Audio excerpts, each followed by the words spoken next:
Welcome to the Studio Success Formula Podcast, the business school for dance studio owners. And now for your host, Clint Salter. Hey there, dance studio owners. It's Clint Salter here. Welcome to another episode of the Studio Success Formula Podcast. I am your mentor. I am the person that helps you do all of the things that are about growing your dance studio. And that's what we're going to be talking about today. Now, you've got to forgive me. I've just jumped off a 24-hour flight. Some of you might know that I've been traveling around the US and Canada over the last 3 weeks, presenting workshops to dance studio owners on marketing, so how to get more new enrollments into your dance studio, how to keep those enrollments, along with a whole lot of different stuff around teachers, recruiting teachers, retaining teachers, been teaching things about social media, Snapchat for dance studios, Facebook advertising for dance studios, lots of really cool stuff. And over the next couple of weeks on this podcast, I'm going to change it up a little bit.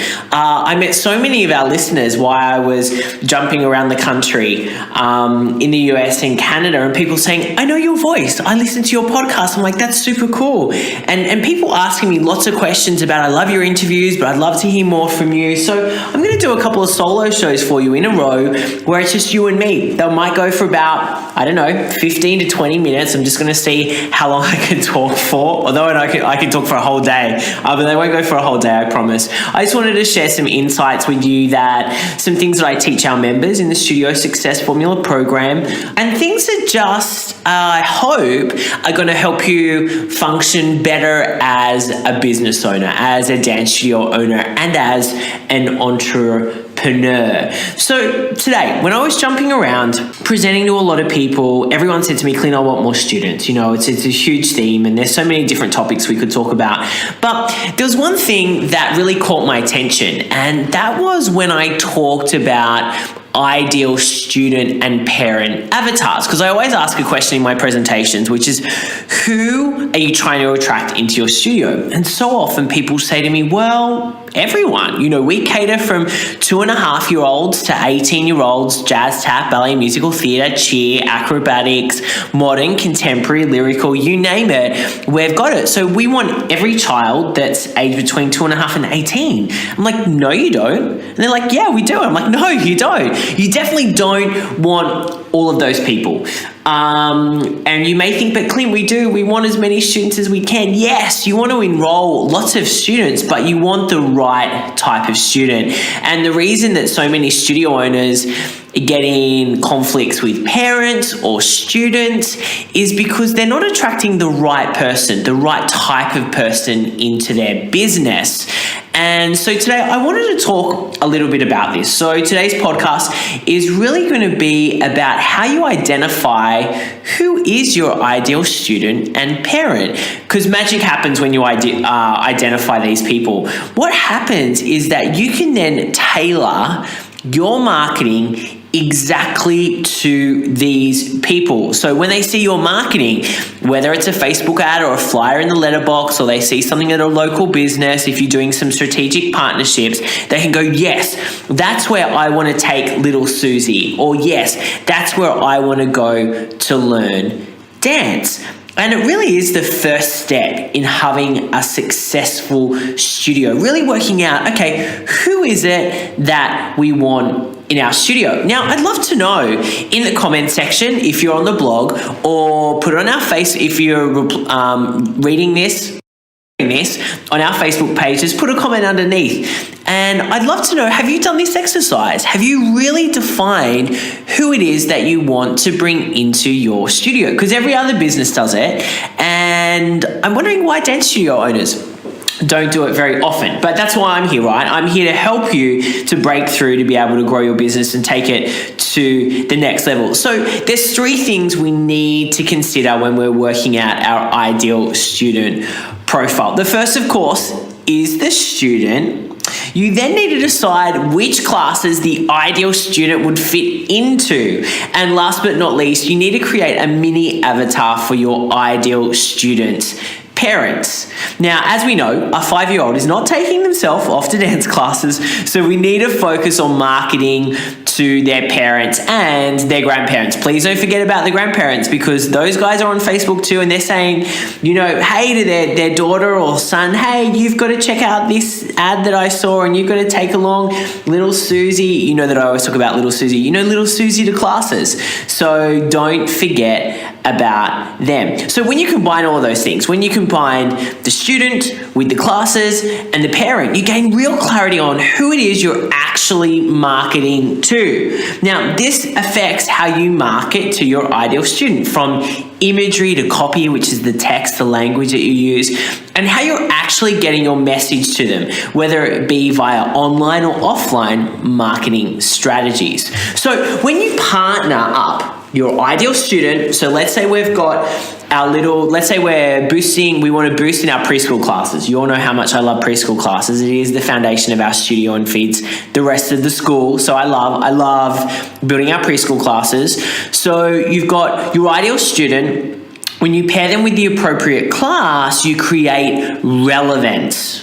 Okay, got that word? Write that down now. You create relevance. So when you've got your ideal student and you match them with the perfect class, so let's say your ideal student is little Susie and she's 3 years old, and then your class is your fairy ballet class. When you pair that together, you get relevance, because little Susie wants fairy ballet. And this is crucial for boosting your leads and conversion rates with new students. Now, you want to assure that the student you're targeting sees an advert or receives a piece of marketing, like I said before, and says, yes, I want to try that. Or the parent sees it and says, yes, I want little Susie to try that. Cool. So then what we need to move on to is when we have the class, so we've got fairy ballet, and we pair that with the ideal parent, you create value. I love this word, value. It's so powerful in any business, right? You provide value. When you say, okay, here's a little fairy ballet and here's the ideal parent that I want to attract, they're going to see value in that offering. And a parent will recognize the relevance and then support their child in their decision to start taking classes with you. And then finally, when you get the student and the parent, when you get them on the same page, you create commitment. And don't we see a lack of commitment so often these days when we do a free trial, for instance, or a 1-week unlimited class pass? We don't see a lot of commitment there, because don't they call you and say, yeah, we'll be there, or they send an email and then you never hear back from them again?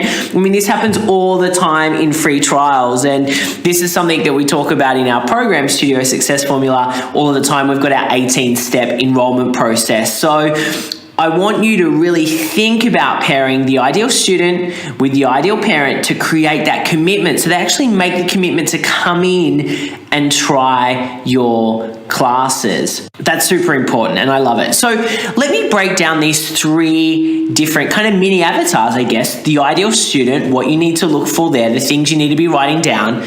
Number 2 is the classes, and then number 3 is the parent. Have you got your pen and paper ready? I hope so. Okay, so ideal student, let's really break this down so that you get absolute clarity. Okay, who is it? The things that you need to talk about. Ready? On your marks, get set, go. Age. How old are they? Gender. Are they a male or are they female? Where do they live is a super cool one. Now, the reason we want to know this is how far are people willing to travel to our studio? When I was over in the States, talked to lots of our members over there, and the consensus there is about 5 miles. But where do they live? A great way to do this is look at your current student in that age group. Let's say it's your fairy ballet people, so 2.5 maybe to 6-year-olds. Where are they coming from? Work that out. Where are the majority of those students in that age group, where are they coming from? What school do they go to, and their year level is super important, especially if you want to approach schools for strategic partnerships. What are their interests and other hobbies? Are they going to swimming? Are they going to violin? What else are they doing? Now, what are their dreams? Why are they coming to your studio? Now, for a 3.5-year-old, they just probably want to come in and jump around, right? So we've got to then tap into the parents' dreams for their child. And fears, okay, what's stopping them from moving forward? If it's a preschooler, they don't have any fears, but the parent does, which might be around finances or lack of time, Generally, they're the main two things. The next thing we want to look at is the class. So when we talk about class, there's two things we need to think about. The style of dance. Is it jazz, tap, ballet, or hip hop? And the list goes on, as you know. The second thing is the level or the stream. So generally when I break down a studio, there's two streams. There's a recreational stream and then there's a performance or a company stream. And they're the people that go to competitions. We know that in our recreational stream, that's where our bread and butter is. I might do a podcast on recreational streams and how to build your rec classes. If that's something that interests you, please reach out to us on Facebook, Studio Success Formula, and say, yes, Clint, I'd love to know more about how to fill my recreational classes. And I make sure that I'll do a show for you on that because that's something I'm super passionate about. So once we define those two things, so the style of dance and the level of the stream in the classes, we then want to move to the parent avatar.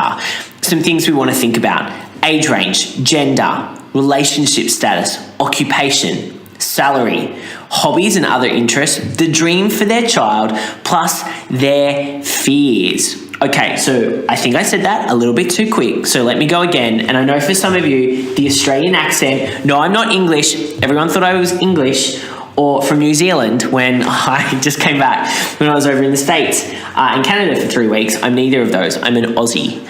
I'm an Aussie boy that grew up in Sydney, a little bit in the country. Anyway, getting off topic. So for our ideal parent, we want to think about age range, gender, relationship status, occupation, salary, hobbies and other interests, the dream for their child, maybe to be a professional performer, living out their dreams, maybe, potentially, I didn't say that, and the fears. Why they're not, supporting their child. Maybe low in funds, no time, they can't see the value in dance is another one. It's your job to make them see the value. What is the benefit of coming to dance classes?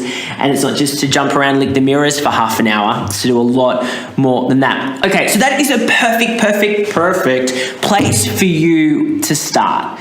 Okay, so really identify your ideal student, the classes, and their parent. Now, you are going to have a couple of these. You're not just going to have one, because let's say we're targeting, you want to build your preschoolers. You will have one avatar for your preschoolers. So one student, one class, or a couple of classes, but you'll define the styles of dance and the level of the stream, and then a type of parent, right? That type of parent that's bringing their child to a preschool class is different to someone you would look for getting into maybe your 8 to 10-year-old rec jazz classes, which would be different to someone that you want to get into maybe your competitive classes that is 12 to 14. So you might have 3 or 4 of these. Okay, so that's all from me today. I wanted to do, for the next couple of weeks, I want to do these quick podcasts, quick episodes that give you lots of value in a short amount of time that you can go away. If you've already done your ideal student avatars, go back and re-look at them. Are they the same? We should be evaluating these every 6 to 12 months because the market changes and we need to adapt to what's happening in our market. Maybe you've had a new preschool or a couple of preschools that have happened. Maybe a new development has happened in your area. Maybe a new school has opened in your area. Maybe another 4 dance studios have opened in your area, and all of a sudden you're not getting the preschool numbers that you used to, or you're not getting those rec students in because another school's open and they've offered rec classes and they're charging $5 a class, which has impacted your business. So you always need to go back and reevaluate, what are we doing in our business? Who do we want to bring into it? Okay. Getting off the rant brigade now. As you can tell, I'm super passionate about this because, like I said, many studio owners come to me and say, Clint, I want more students.